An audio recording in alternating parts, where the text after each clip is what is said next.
c'est parti, on va faire notre BA. En période de carême, ça peut nous apporter que de bonnes choses.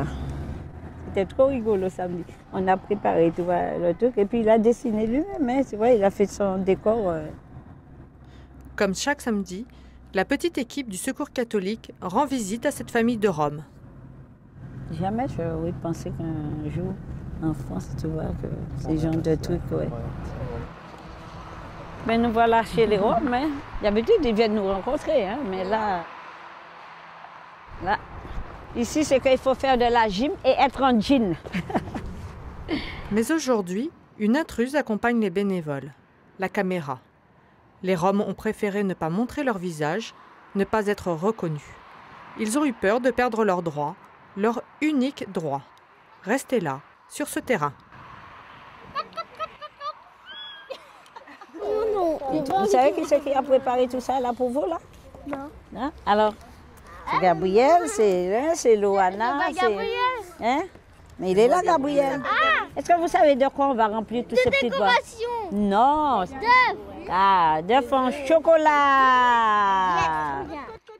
Le Rome Europe, normalement, ils s'occupent d'eux, mais plus administrativement. Et donc, ils ont trouvé que les enfants étaient un petit peu délaissés, il n'y avait pas d'activité, il n'y avait rien de bien pour eux. Donc, ils ont fait la proposition au Secours catholique et le Secours catholique m'a fait appel. Donc, finalement, j'ai dit, bon, on va voir comment ça va se passer, on va essayer. Mais je n'ai pas répondu oui tout de suite. Hein. Donc, on est venu sur le terrain pour voir, mais je suis venue quand même avec un peu d'appréhension parce que j'avais un petit peu peur de trouver, bon, comme on parle des Roms, donc, et puis plus. Mais ce qui me faisait peur, c'était plus question sanitaire. Donc, et puis finalement, quand je suis venue voir, bon, j'ai vu, bon, c'était bien, c'était propre et tout. Donc, c'est vrai, sur le terrain, on a vu autre chose, vraiment autre chose. Moi, personnellement, quand je ne viens pas, je ne me sens pas bien du tout. Et une fois que je sors, j'arrive le samedi, je ressors de là, mais vraiment riche et très, très contente. On vient pour les enfants, mais les parents aussi sont intéressés. On peut commencer la chasse aux œufs pour les enfants, là.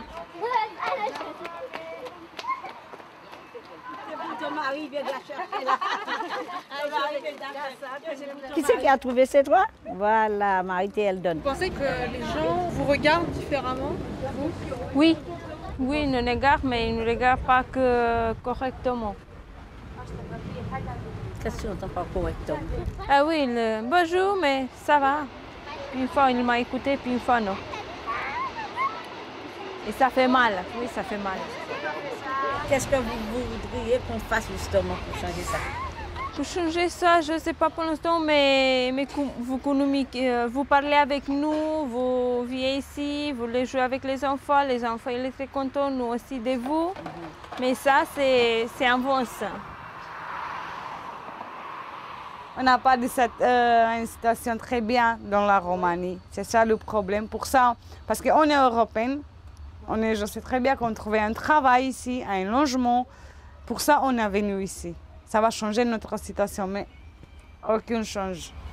Et la Roumanie est raciste pour vous? Parce qu'ils sont des Roumains et non sont des Roms. Originaires de Bulgarie ou de Roumanie, les Roms sont marginalisés dans leur pays d'origine. C'est la plus grande minorité d'Europe. En 2005, cette famille a quitté son bidonville de Roumanie pour ce terrain. Moi, je veux travailler. Mais oui, tu veux travailler, mais tu n'as pas le droit pour travailler. Tu veux payer pour travailler. S'il y a quelqu'un qui t'embauche, elle est obligée de payer 900 €. Voilà. 900 € pour travailler? 900 €, ouais. 900 € à qui? Les ressortissants de pays entrés dans l'Union européenne après 2004 ne peuvent travailler librement dans l'espace européen. Avant toute embauche, l'employeur doit demander une autorisation de travail et s'acquitter d'un droit de 900 €. Entrés dans l'Union européenne en 2007, les Roumains et les Bulgares ne peuvent donc travailler librement. La plupart des pays européens ont déjà levé ce décret, mais la France tarde à le faire. Des années passent, et on est toujours avec les enfants ici dans la terrain. Froid, chaud. Bah oui. La même histoire avec les enfants sont malades, toujours malades. Le rat, il grandit, après le billet, il reste avec nos enfants. Ils jouent avec les enfants? Oui, et en plus, il laisse dans nos billets. Il reste, il regarde. Après, je Il y a parle toujours avec lui. d'infections. Après, je parle avec lui. Tu fais quoi là? Oui, tu fais quoi? Oui, par exemple, je sais pas, je fais de manger, je vois pas mes enfants qu'est-ce qu'ils font dehors. Si ça tombe, ça bonbonne, elles prennent, elles mangent. Et c'est plein d'infections. Oui, c'est infection, c'est sûr. Et après, qu'est-ce que je fais? C'est moi que je pleure. C'est moi que je perds un jour mes enfants. Pourquoi? Parce que je suis ici. C'est ça.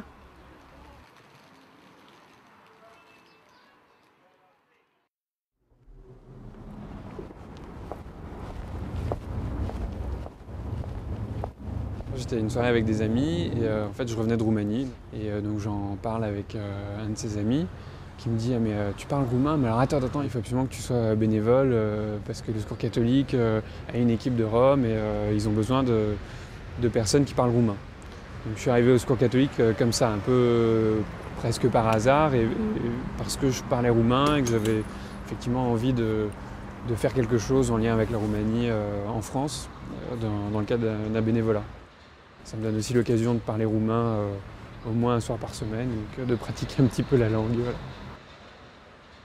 Des fois, je vais des soirs sur les terrains qu'on connaît pour continuer à créer le lien. Et là, c'est un nouveau terrain qu'on ne connaît pas. C'est voilà, juste des gens qui dorment ici. On va voir un peu si c'est des réguliers, si ils ont l'intention de rester, voilà, essayer de faire connaissance un petit peu.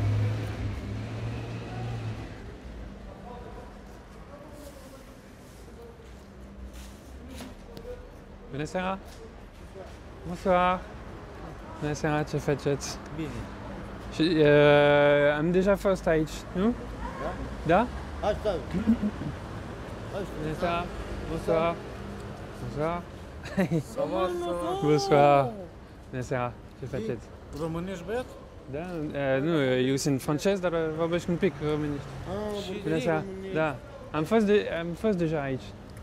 Și 2 săptămâni trecut, da? Știi? Sunt o asociație care se numește Secours Catholic, sunt voluntar în o asociație. cu ceva? Și autobus plec din Château de Vincennes. Ils viennent d'une région de Roumanie que je connais bien, donc voilà, on a pu échanger un peu sur de là où ils viennent en Roumanie.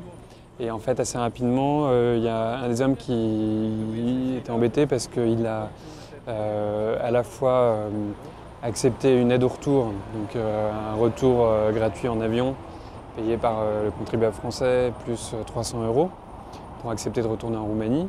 Et son avion est prévu le 26 mai. Or, il a reçu une obligation de quitter le territoire français avant le 15 mai. Et voilà. Et donc du coup il est très embêté parce qu'il doit quitter le territoire français avant le 15 mai, mais il a son avion le 26, et donc voilà, il m'a montré les 2 papiers en me demandant ce qui se passerait si la police venait lui demander des comptes dans ces 10 jours. Cu asta cred că este suficient. Cu asta. Pentru că este numai 10 zile, dacă ai împreună, da? Și zice ok. La ce oră pleacă avionul? 26. Nu, dar la ce oră pleacă? Da, trebuie să fii la 8 jumătate să fii acolo. Așa? Și nu știu, se poate că cred că autobuz este o oră sau mai mult. Și după trebuie să aștepți un pic la... Și tu ai? Ai la fel? Ce fac eu cu explodarea asta și am și eu de avion de asta așa? Uite, a prins polis, vacher și mi-a dat asta, polis. Asta. Da, da. Ah. La dernière fois que je suis venu ici, j'ai rencontré 2 hommes qui venaient à une espèce de soupe populaire qui était organisée sous le métro.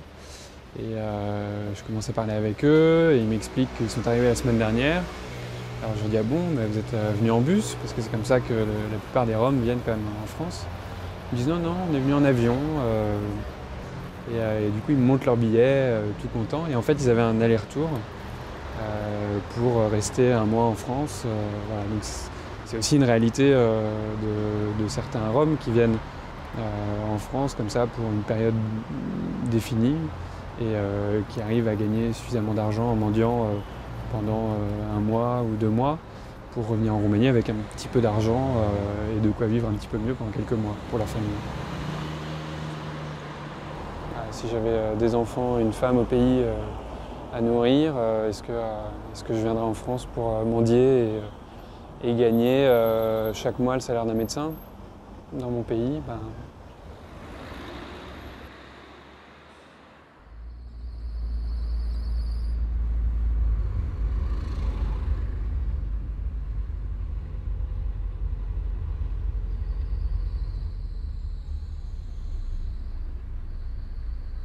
Arnaud est volontaire au Secours catholique. 2 fois par semaine, il vient ici sur ce camp où vivent 25 familles. Ah Estera, ça va? Tu vas venir avec ton cartable? Hein? On va faire l'école? D'accord. D'accord?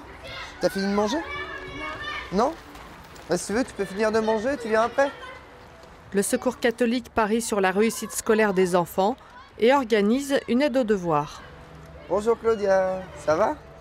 Ouais? Tu vas manger? T'as pas mangé encore? D'accord. Je te laisse manger puis tu viens après? Mais pourquoi t'étais pas à l'école toi? Moi? Hein? Il y a 2 ans, 25 familles roms ont quitté leur caravane pour ces habitats en préfabriqué.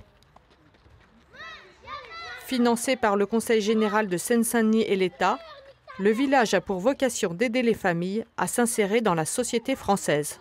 Tu vas chercher ton cartable? Hein? Ouais? On t'attend ici? Allez, vas-y, cours. Une vingtaine d'enfants bénéficient du soutien scolaire. Les petits à 17 h et les grands à 18. Bon, je vais pas pouvoir m'occuper de tout le monde, alors il faudra que vous travaillez un peu tout seul. Tiens, donc tu lui montres comment on fait? D'accord? Ah, Emmanuel, tu vas regarder Maria Carmen. Il y a les mots qui sont soulignés. Rebecca, Manuel, Maria Carmen, scolarisés dès la maternelle, rencontrent peu de difficultés. Tu vois la ligne là? Tu le vois? Est-ce que attends, je le fais. Tu vois ça? Et tu recules. Tu fais comme ça et allez. Donc, mon équipe a gagné le match. Donc le compte a perdu. Paul, c'est bien Manon. Tu vois Manon, t'arrives bien à faire. Il y a des travailleurs sociaux qui travaillent ici avec les familles pour l'accompagnement social et professionnel. Donc ils ont déjà beaucoup de travail avec ça. Parce que le fait qu'on soit là, ça facilite bien les relations entre les familles et les instituteurs. Aussi, certains bénévoles ont accompagné plusieurs fois pour des rencontres parents-professeurs, pour des visites de l'école, où les parents étaient conviés. Assistance sociale, enseignement du français pour adultes, traduction sont autant de moyens pour une intégration réussie. Les 25 familles bénéficient même de propositions de travail au sein d'associations qui effectuent les démarches d'autorisation de travail et s'acquittent des 900 € de droits. Bon David, tu t'assois. T'as du travail ou pas? Si t'as pas de travail, tu restes pas. Hein? Oui. Allez, va t'asseoir. Mon cartable. Il est où? Ok, va le chercher. Bon David, tu t'assois. Allez hop. Là, on va trouver quelque chose à faire. Tu me sors ton cahier de texte? Allez, dépêche-toi, on va pas y passer la nuit. Hein. Oh là là là. C'est bien rangé tout ça. Hein.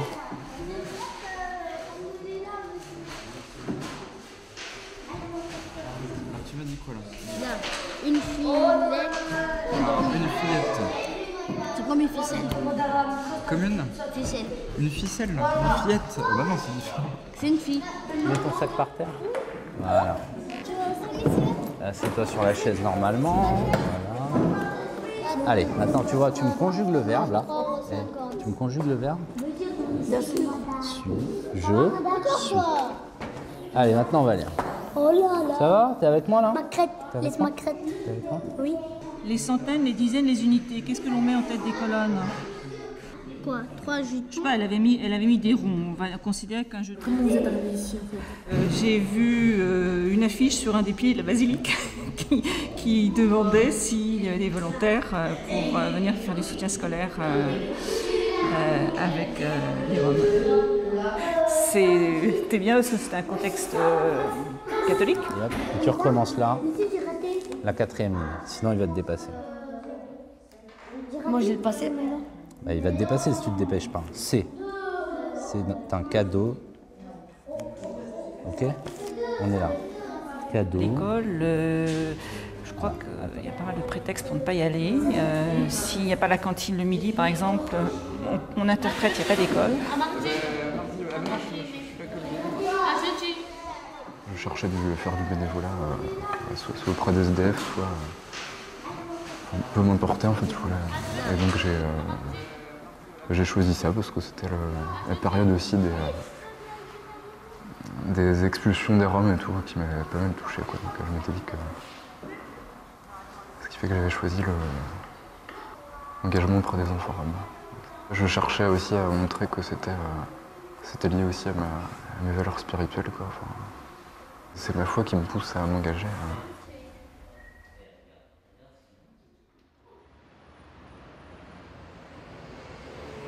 Ce soir, Julien va faire un point avec ses coéquipiers du Secours catholique sur les différentes expériences vécues sur le terrain.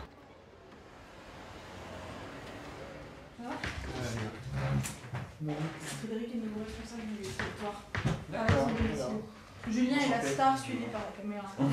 C'est toi la star. Bon, on commence sur le terrain que vous avez aperçu, donc tu me disais. Non, c'est en face du cirque. Attends, t'as le gros rond-point comme ça avec le périph', mais là ils sont sur le trottoir ici, comme ça. Là t'as le cirque comme ça, t'as une grande rue là. T'as le cirque en face. T'as un arrêt de bus ici. Dessus le pont du périph'. Les enfants sont d'une crasse.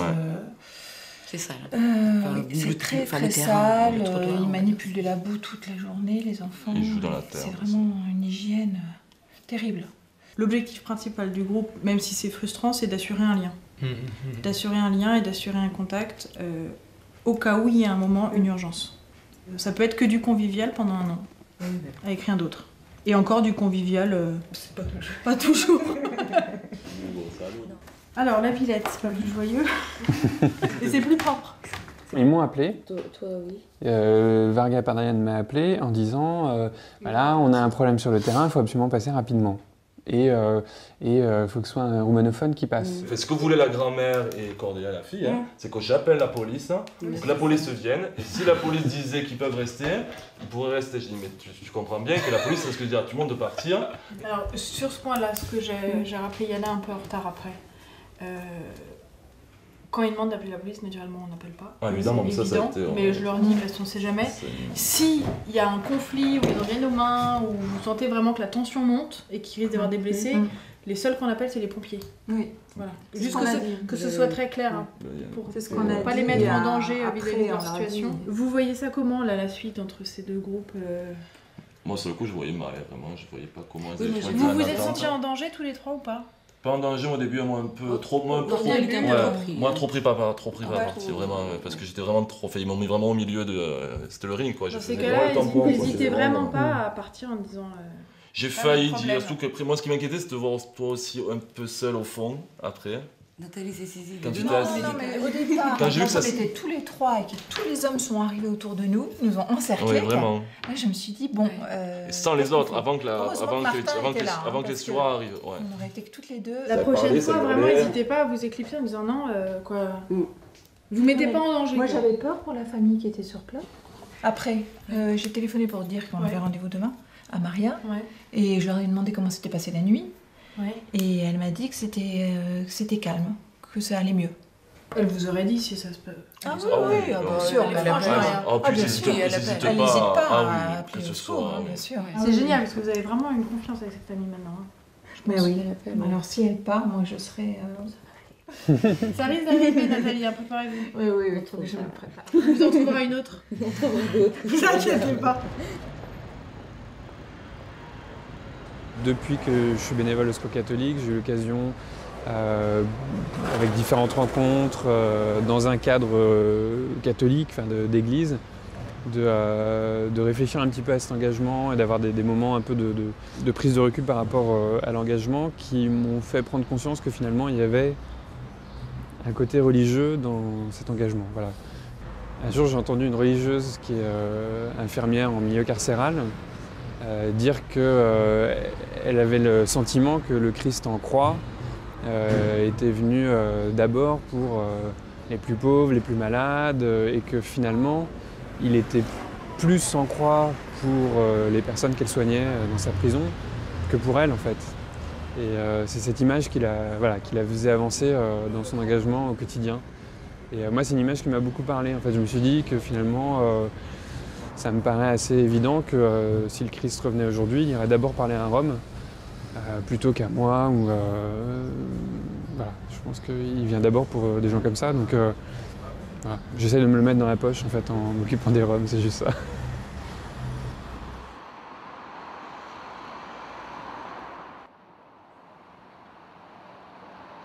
Arrivé il y a tout juste 2 ans au Secours catholique, Julien commence par suivre des familles roms sur ce terrain.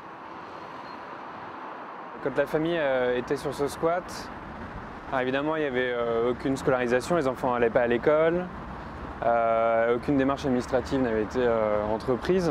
Et alors notamment quand leurs parents avaient le dos tourné, les enfants sortaient du terrain, essayaient d'aller mendier un petit peu au feu et ils gagnaient quelques euros pour aller à l'épicerie qui est un peu plus loin.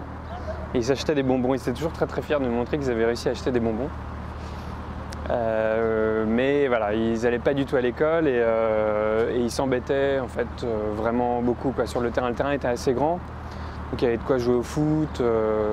Et en fait les premières fois où on est venu, on a essayé de venir un petit peu avec des livres. Bon, ça accrochait pas trop, les premiers livres ont été déchirés en moins de 2 secondes, alors on était un peu déçus, on se disait on voudrait essayer de petit à petit de leur donner le goût de la lecture, ou le goût d'apprendre un petit peu le français et tout, puis ils étaient quand même très turbulents. Ils vivaient dehors comme ça tout le temps, au soleil, dans le froid, c'était un peu des petits sauvageons quoi. 4 mois après, les familles sont expulsées et dispersées. De terrain en terrain, la famille Oncéa finit par trouver refuge dans cette maison prêtée par le Conseil général du Val-de-Marne. Même si le Secours catholique a passé le relais à d'autres associations, Julien et Electre continuent à rendre visite à la famille.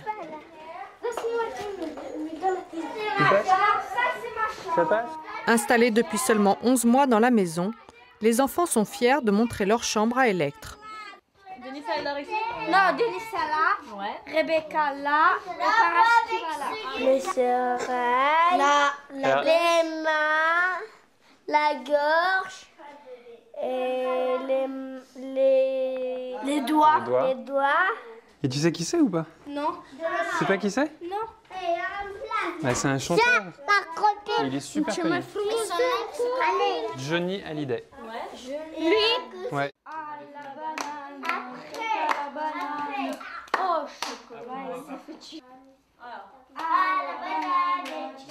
Les enfants sont scolarisés, enfin, donc voilà, ils vont à l'école. Évidemment, ils continuent à vivre des ressources classiques pour ce genre de famille, qui sont la revente sur des marchés de choses qu'ils ont trouvées dans les poubelles, essentiellement. Allez, on va au parc. J'ai vraiment l'impression de recevoir énormément d'eux parce que quand on joue, quand ils sont là avec nous et que c'est vraiment super de se sentir avec eux quoi. Tu vois, regarde comment ils font avec les jambes. Voilà. Et là tu les plies et là tu les relances devant. Voilà. Ils ont vachement besoin aussi d'un lien avec des Français, avec des gens qui les soutiennent dans ce qu'ils entreprennent, qui les encouragent à... C'est ça que je peux leur apporter quoi. Oui, Yossif, tu tombes pas hein? Tu sautes dans mes bras maintenant? Oh, allez! Et puis c'est vraiment la philosophie avec laquelle on accompagne les familles, c'est d'être là à leur côté.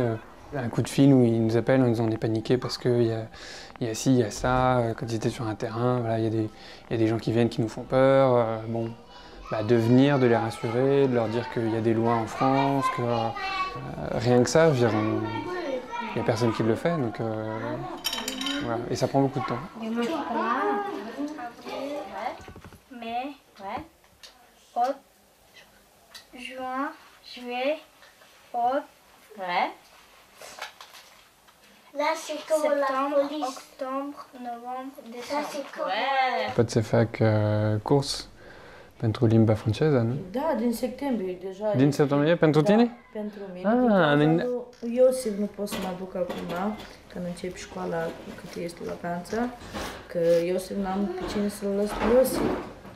Și când în septembrie el este la matinal, atunci încep și școala. Ok. Les océans. Ouais. Couvre une très grande partie de... Octobre, même janvier, il y avait beaucoup de mal pour la lecture. Enfin, même lire 2 lettres et les mettre en relation, c'était vraiment très difficile. Et il y a eu des progrès énormes en 6 mois avec l'école. Ah, ça fait combien de temps qu'elle est scolarisée? Depuis janvier 2010.